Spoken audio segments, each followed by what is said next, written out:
Pendidikan Agama Islam dan Budi Pekerti, kelas 5 semester 1, oleh Zulfa Famaul Husna, SD Negeri Pelumbutan, Kecamatan Bancak, Kabupaten Semarang, tahun 2022-2023. Kali ini kita akan membahas dengan tema mengenal nama-nama Allah dan kitabnya. Mengenal kitab Allah Subhanahu wa Ta'ala.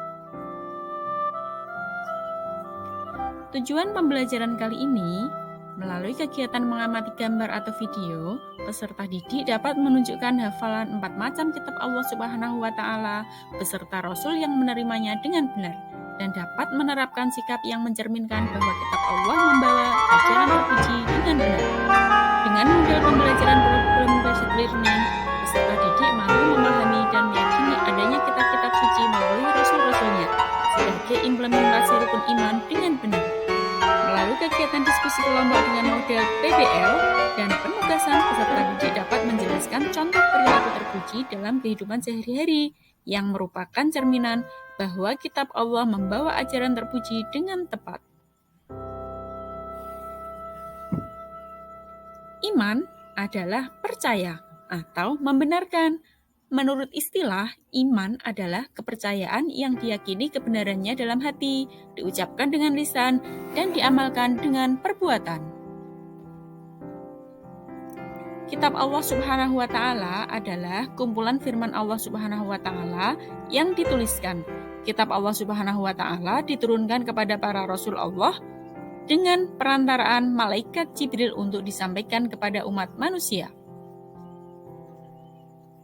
Jadi, iman kepada kitab-kitab Allah Subhanahu wa Ta'ala artinya percaya dan meyakini bahwa Allah Subhanahu wa Ta'ala mempunyai kitab yang telah diturunkan kepada para rasulnya agar menjadi pedoman hidup bagi umatnya.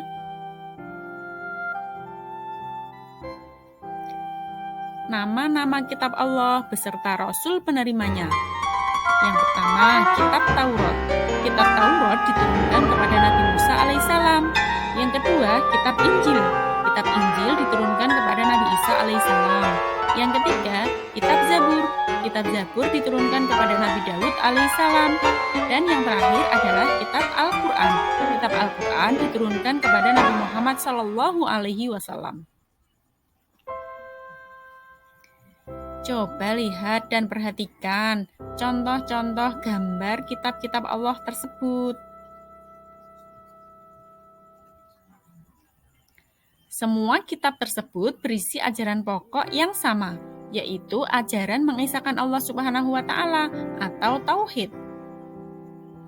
Kitab-kitab yang diturunkan ini pada umumnya berisi tentang peraturan, ketentuan, perintah, dan larangan yang harus dijadikan pedoman hidup bagi manusia.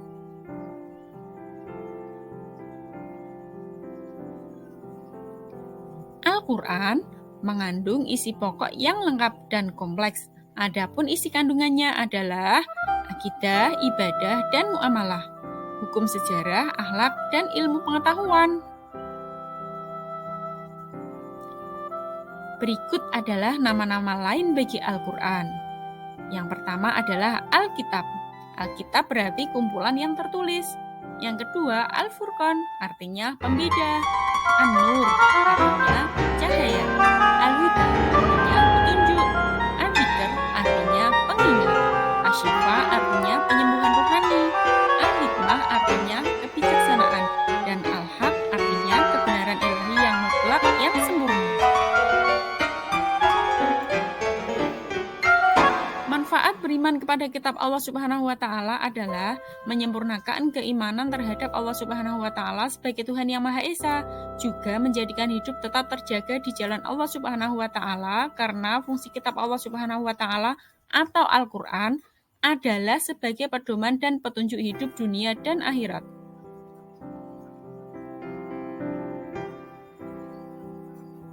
Berikut adalah 4 contoh iman kepada Al-Quran. Yang pertama, rajin membaca Al-Quran setiap hari. 2. Meyakini semua perintah yang ada dalam Al-Quran dan menjadikannya petunjuk dan pedoman hidup. Yang ketiga, menjauhi semua larangan yang ada di dalam Al-Quran. Dan yang terakhir, mentadabburi Al-Quran dengan membaca, memahami, memahami artinya, dan kemudian mengamalkannya. Terima kasih, semoga bermanfaat.